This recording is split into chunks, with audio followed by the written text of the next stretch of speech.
নমস্কার, কেমন আছেন সবাই? প্রবাসীর ঘরোয়া রান্নাবাটির আরেকটি ব্লগে আপনাদের স্বাগত জানাই।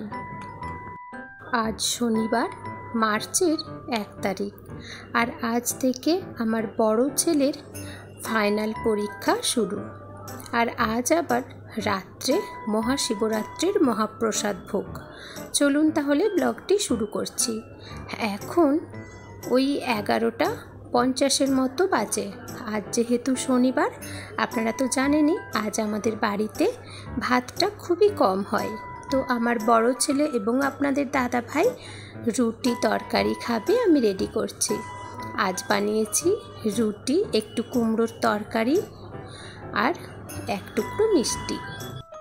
আর ওদিকে যেহেতু আজ থেকে ছেলের ফাইনাল পরীক্ষা শুরু, তাই কাল আপনাদের দাদা ভাই বাঙালি দোকান থেকে এই দইয়ের ভাঁড়খানা নিয়ে এসেছে। দইয়ের ভাঁড়খানা দেখুন, ভারী সুন্দর। আমি তো ভাবছি এই ভাঁড়খানা না ফেলে যত্ন করে রেখে দেবো, পরে যদি কোনো কাজে লাগে। আর দইটাও ভীষণ সুস্বাদু ছিল। দেখেই বুঝতে পারছেন যে কতটা দইটা ফিট হয়েছে কিংবা টাইট।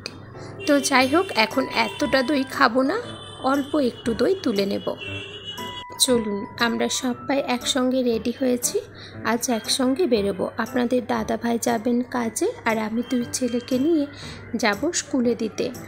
রোজের মোটামুটি প্রণামটা করেই যাই, তবে আজকের দিনটা একটু স্পেশাল। চলুন, বেরোনোর আগে, আজ যেহেতু প্রথম দিন, ছোটোবেলা থেকে শুনে আসছি যে কোনো শুভ কাজে যাওয়ার আগে একটু দই মুখ করতে হয়।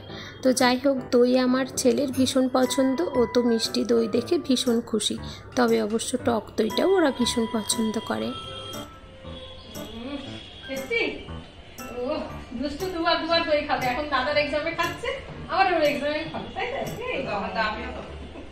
হ্যাঁ, তখন তো তুইও তো খাবি, ও একা খাবে। আসলে সত্যি কথা বলতে, ছেলেদের পরীক্ষা কিংবা পড়া নিয়ে এতটাই ব্যস্ত হয়ে পড়েছি, এখন ঠিকমতো ভিডিও শ্যুট কিংবা সেটা এডিট করে উঠতে পারছি না, তাই এত দেরি। রায়ান, তোরা এখানে কেন? ও, পায়ে পেরেকের যে ব্যথাটা এখনো মেটেনি? টিটেনাস দিয়েছিল? 2টো দিয়েছিল কেন? ওর 5 বছরের টিটেনাস হয়েছে না? হ্যাঁ, ওই জন্যই 2টো দিয়েছে, নাহলে 3টে দিত। 5 বছরের টিটেনাস হয়েছে বলে 2টো। হাই, ওই বাবালে সোনা আমার। আমাদের দুষ্টু মিষ্টি রায়ানকে তো আপনারা সবাই চেনেন। ও ভীষণ এক্সাইটেড যে আমি মানে চৈতালি আন্টি ব্লগ করে। তো যাই হোক, ও মোটামুটি ওর মতো করে লাইক, শেয়ার অ্যান্ড সাবস্ক্রাইব বলে দিয়েছে। আপনারা যদি আমার ভিডিও দেখে আমাকে পছন্দ করেন কিংবা আমার ব্লগ যদি আপনাদের ভালো লাগে, আর এখনও যদি আমার চ্যানেলটি সাবস্ক্রাইব না করে থাকেন, তাহলে প্লিজ আমার চ্যানেলটি সাবস্ক্রাইব করে আমার পাশে থাকার জন্য অনুরোধ রইল। আর ফেসবুক থেকে দেখলে প্লিজ পেজটি ফলো করে দেবেন। তো চলুন, এখন ছেলেদের স্কুলে ছেড়ে আমি বাড়ি ফিরছি। আর আজ ভাবছি বেশ কিছু মুদিখানা বাজারটা আজই সেরে নেব, নইলে রবিবারে একসঙ্গে অনেক চাপ পড়ে যায়। আজ মোটামুটি মুদিখানা বাজার সেরে নিজে বাড়ি ফিরে ওর পরে বাড়ির কিছু কাজকর্ম সারা এবং নিজের লাঞ্চ করতে করতে ছোট ছেলেকে নেওয়ার সময় হয়েছে। আর বড় ছেলের যেহেতু পরীক্ষা ছিল, ওর মোটামুটি ওই 3টের দিকে ছুটি হয়েছে। ও ওর বন্ধুর সঙ্গে বাড়ি চলে এসেছে, ও বাড়িতে রয়েছে। আমি এখন ছোট ছেলেকে নিয়ে বাড়ি ফিরছি। আর আজ কোনো প্রকারে মোটামুটি লোকালের একটু ডিস্টার্ব ছিল, তাই এসি লোকালেই উঠে পড়লাম। সঙ্গে অবশ্য স্কুলের বাচ্চা থাকলে খুব একটা প্রবলেম হয় না। তো যাই হোক, দিবাতে এখন চলে এসেছি। চলুন একটু বাজার সারবো। এই ব্রোকলিটা এখন বাজারে খুব আসছে। আর এই দেখুন, এত বড় বড় ব্রোকলিগুলো 10 টাকা করে। তবে অবশ্য আমি একটু ছোট সাইজ দেখেই নেব, তবে যেন খুব সবুজ হয়। আর ব্রোকলিটা আমার বড় ছেলের ভীষণ পছন্দ। কাচ্চা है क्या पका है? कच्चा है ना? पाव कैसा है? 25 का पाव है।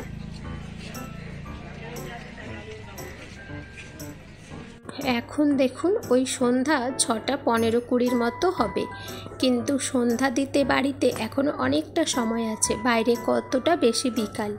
তো তাই ভাবছি চলুন এখন তাহলে এই কিছুটা সময় ওয়েস্ট না করে মুদিখানা বাজারগুলো একটু গুছিয়ে ফেলি। তাহলে কাল রবিবার শুধুমাত্র সবজি মাছ ইত্যাদি বাজার সেরে আর রান্নাবান্না করতে একটু সুবিধাই হবে। তবে হ্যাঁ, শনিবার যতই কাজ আগিয়ে রাখি না কেন, রবিবার সেই রান্নাবান্না সেরে খাওয়া দাওয়া করতে কিন্তু 3টে বেজেই যায়। যাক, বাজারগুলি মোটামুটি বার করে মিলিয়ে নিয়েছি। এখন চলুন খুব তাড়াতাড়ি করে বাজারগুলো গুছিয়ে নিই। ওর পরে সন্ধ্যা দেবো, ছেলেদের খেতে দেবো এবং পড়তে বসাবো। আর আজ রাত্রে মহাপ্রসাদ ভোগ, রান্নার কোনো ঝামেলা নেই। বাচ্চাদের পড়িয়ে উঠে পড়েছি, আপনাদের দাদা ভাইও বাড়ি এসেছেন, জল ভরা হয়েছে। আমি মোটামুটি একটা শাড়ি পরে রেডি হয়েই নিয়েছি। ওপর থেকে বন্ধু আসলো, নিশার মা, ও বলল যে আমার আঁচলটা একটু ঠিক করে দে। চলুন ঠিকঠাক করে সবাই মিলে একসঙ্গে মহাপ্রসাদের উদ্দেশ্যে বেরোই। এখন দেখতে দেখতে রাত্রির অনেকটা হয়েছে, এখন মোটামুটি ওই 10:50 কিংবা 11:45 মতো বাজে। চলুন মোটামুটি রেডি হয়েছি, এখন সদল বলে বেরোই মহাপ্রসাদের জন্য মণ্ডপের উদ্দেশ্যে। মণ্ডপে দেখুন পৌঁছে তো গিয়েছি, এসে দেখছি অগণিত মানুষ, এখানে ভীষণ ভিড়, প্রচুর লোকের চাপ। এইদিকে দেখুন ননদ আর ভাজকে দারুণ মানিয়েছে। তো এনারা হচ্ছেন একজন বৌদি আর একজন হচ্ছেন ননদ। তো যাই হোক, এখানে আসার পরে আমাদেরও অনেক পুরানো বন্ধু বান্ধবের সঙ্গে দেখা হয়েছে। যেহেতু আজ শনিবার, তাই কাল তো আর কারো কাজে যাওয়ার চাপটা নেই, সেই জন্য আজ সবাই মোটামুটি ভাবছে রাত হলেও চলবে, তাই জন্য একটু বেশিক্ষণ সময়ের জন্য গল্প আড্ডা। আর শুধুমাত্র সেই কারণেই আজ ভিড়টাও প্রচণ্ড পরিমাণে হয়েছে। কিন্তু আমার তো অত লেট করলে চলবে না, যেহেতু বড় ছেলের সকাল থেকে টিউশন রয়েছে। চলুন আমরাও মহাপ্রসাদ ভোগের জন্য সামনের দিকটা যাই। আর এখানে প্রত্যেক বছর মহিলারাই এইরকমভাবে সার্ভ করেন, আর হাজার হাজার মানুষ আসেন মহাপ্রসাদ ভোগের জন্য। তবে হ্যাঁ, বাঙালি এবং অবাঙালি নির্বিশেষে, এখানে বাঙালি কিংবা অবাঙালির কোনো ভেদাভেদ নেই।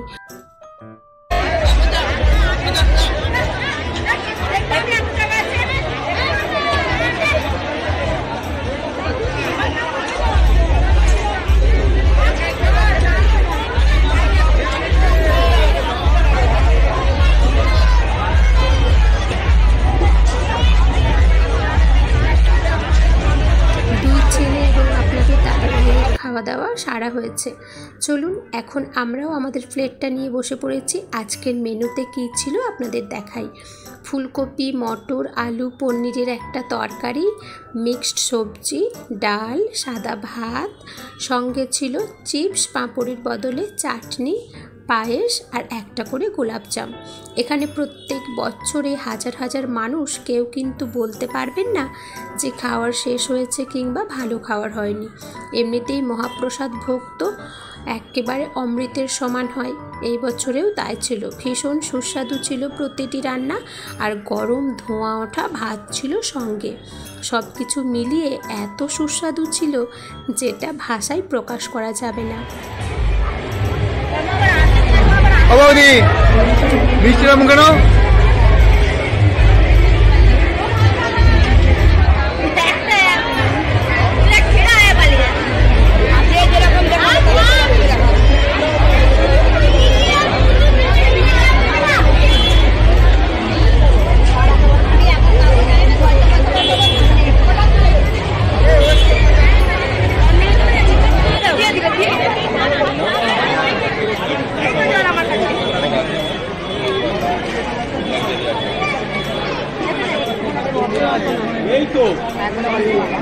বৌদি হাতে শুধু ভাত দিচ্ছে, মিষ্টি রস দিয়ে ভাত ভালো লাগবে। কি যাই নুন দিয়েছিল নাকি? হ্যাঁ, এখানে নুন দিয়েছিল। আমি যে ক্যামেরাটা করছি শুধু তালায় কিচ্ছু নেই, শুধু ভাত। তুমি বন্ধ করো, এখন স্টপ করো। চলুন, এখন মোটামুটি 12:50 মতো বাজে। আজ আর দেরি করব না, আজ বাড়ি ফিরছি। আর সেই সঙ্গে আজকের ব্লগটিও এখানেই শেষ করছি। আমার আজকের ব্লগটি আপনাদের কেমন লাগলো পারলে একটি কমেন্ট করে জানাবেন, ভালো লাগলে একটি লাইক করে দেবেন। এতটা সময় আমার সঙ্গে থাকার জন্য অনেক ধন্যবাদ জানাই। Thank you.